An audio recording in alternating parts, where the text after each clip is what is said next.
അന്യം നിന്നു പോകുന്ന നെൽകൃഷി സംസ്കാരവും പരമ്പരാഗത കൃഷിരീതികളും പുതുതലമുറയ്ക്ക് പകർന്നു നൽകാൻ Kunhimangalam government central UP. School വിദ്യാർത്ഥികൾക്ക് വയലറിവ് ഭാഷാ ക്ലാസ് സംഘടിപ്പിച്ചു. കുഞ്ഞിമംഗലം തെക്കുംപാട് തെക്കേവയൽ പാടത്ത് വെച്ചായിരുന്നു കുട്ടികൾക്കായി പാഠപുസ്തകത്തിന് പുറത്തുള്ള വ്യത്യസ്തമായ ഈ ക്ലാസ് നടന്നത്.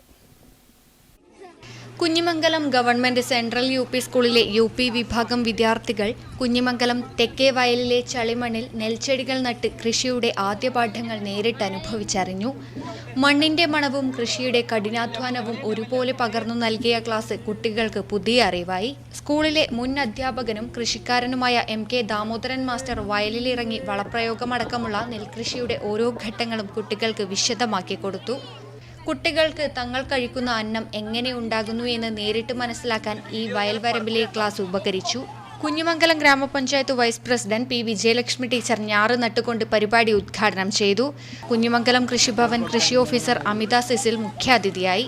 പ്രധാനാധ്യാപകൻ വിനോദ് മാസ്റ്റർ, മറ്റ് കൃഷിവകുപ്പ് ഉദ്യോഗസ്ഥരും സ്കൂൾ അധ്യാപകരും പരിപാടിയിൽ പങ്കെടുത്തു. മണ്ണിൽ കളിച്ചും കൃഷി പഠിച്ചും ഒരു ഉച്ചനേരം കുട്ടികൾക്ക് മറക്കാനാവാത്ത അനുഭവമായി മാറി. News bureau, Pilathara.